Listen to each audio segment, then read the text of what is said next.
অসম চৰকাৰ কাম নাই কাম নাই কাম নাই জাগুন 3 মাইলত উত্তল প্ৰতিবাদ জনজাতীয় সংগঠনৰ উদ্যোগত সাব্যস্ত কৰা হয় প্ৰতিবাদ তিৰপ ট্ৰাইবেল বেল্ট এণ্ড ব্লকত অসংৰক্ষিত জনগোষ্ঠীৰ লোকক ভূমি অধিকাৰ প্ৰদান কৰা প্ৰসংগলৈ প্ৰতিবাদ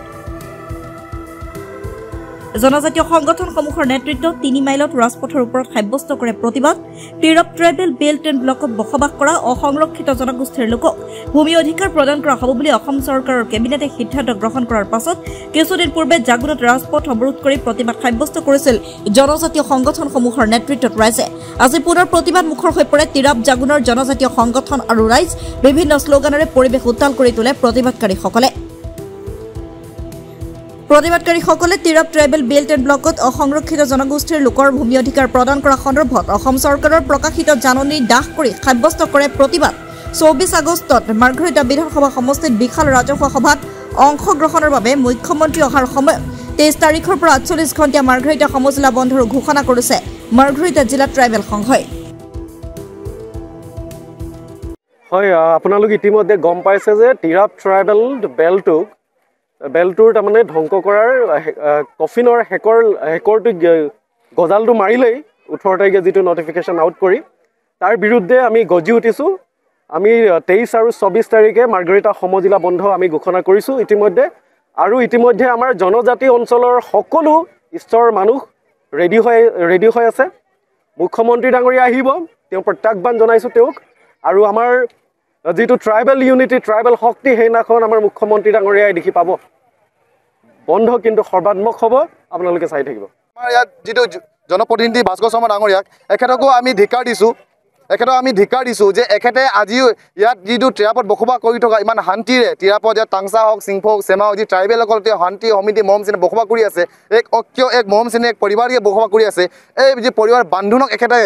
ভাঙিবলৈ চেষ্টা কৰিছে ইয়াত যিটো বিশৃংখলা পৰিস্থিতি সৃষ্টি কৰিব বিচাৰিছে এখেতৰ এক বিধায়ক হৈ মেলি এখেতে এনেধৰণৰ কাম কাজ যিটো কৰিছে ইয়াক আমি ধিক্কাৰ দিছোঁ আৰু স্থানীয় বিধায়ক ডাঙৰকেও অনুৰোধ কৰিছোঁ যে আপুনি যিটো কাম কৰিছে আৰু আমি ধিক্কাৰ দিছোঁ আৰু হুকিয়াই দিছোঁ যাতে এই কামবোৰ যাতে আপুনি নকৰে আৰু ইয়াক বাতিল কৰিবলৈ যাতে আপুনি চৰকাৰক অনুৰোধ কৰে ধন্যবাদ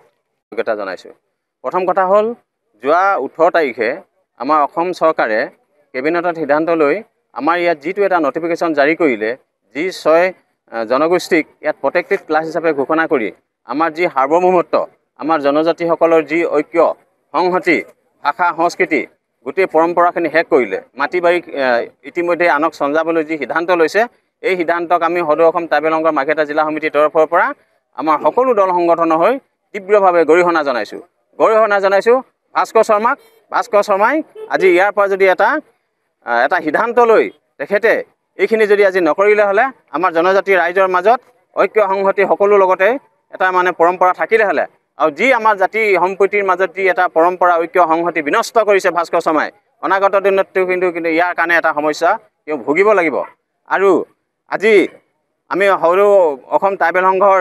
আহ্বানক্ৰমে আমি মাৰ্ঘৰিটা জিলা সমিতিয়ে আমি আমাৰ চিচিটোৱাকে ধৰি আমাৰ যি বিভিন্ন সংগঠন আছে 23টাকৈ জাতীয় সংগঠন এই জাতীয় সংগঠনে আজি এই নটিফিকেশ্যন আমি ইয়াত দাখ কৰিছোঁ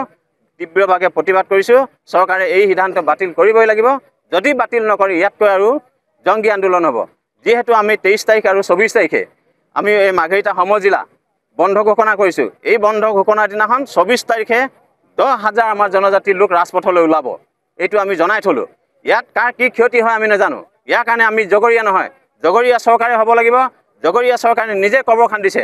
আমাক তেওঁলোকে এটা মৃত্যু গ্ৰাহলৈ ঠেলি দি আমাক মানে জনজাতিসকলক আমাৰ যি মানে পৰম্পৰা ঐক্য সংহতি আছিলে আমাক উলংঘ কৰি এটা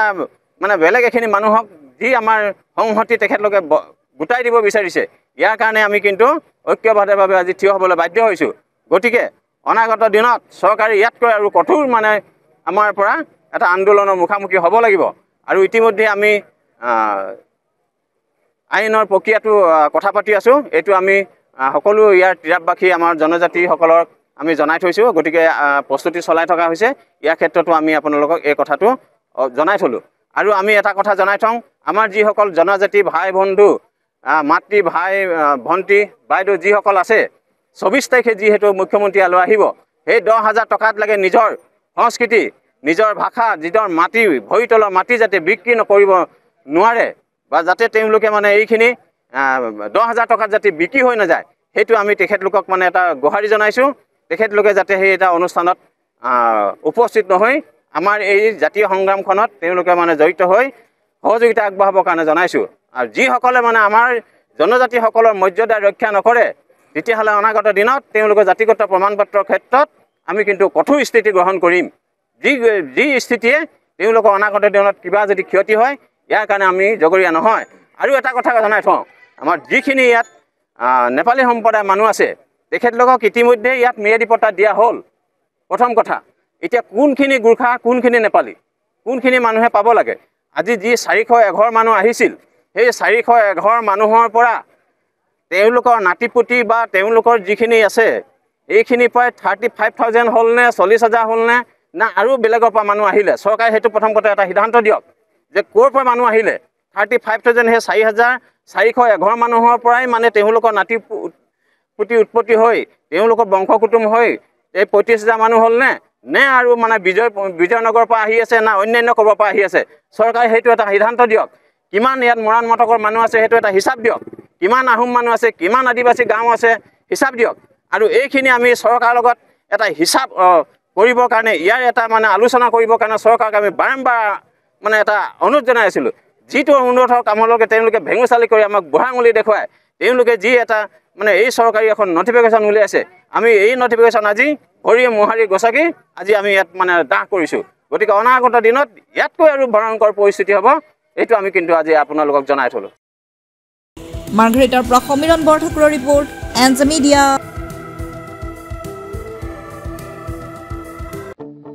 আপোনাৰ সপোনৰ ঘৰখন কেনে হ'ব?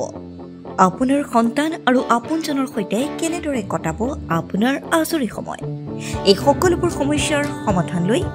শুভম গ্ৰুপে আপোনাৰ বাবে লৈ আনিছে আপোনাৰ সপোনৰ ঘৰখন। 362টা ফ্লেটযুক্ত শুভম গাৰ্ডেনৰ সফল নিৰ্মাণৰ পাছতে 20 বছৰৰ ভৰসা 16টা প্ৰজেক্ট 28 লাখ বৰ্গফুটৰ সম্পূৰ্ণ নিৰ্মাণ আৰু 15 লাখ বৰ্গফুটৰ চলিত প্ৰকল্প নিৰ্মাণৰ অভিজ্ঞতাৰে যোৰহাটত শুভম গ্ৰুপে নিৰ্মাণ কৰিছে দ্বিতীয়টো প্ৰজেক্ট শুভম পাৰ্ক। অত্যাধুনিক সা সুবিধাৰে নিৰ্মিত শুভম পাৰ্কত আপোনাৰ আৰু আপোনাৰ সন্তানৰ বাবে থাকিব ক্লাব,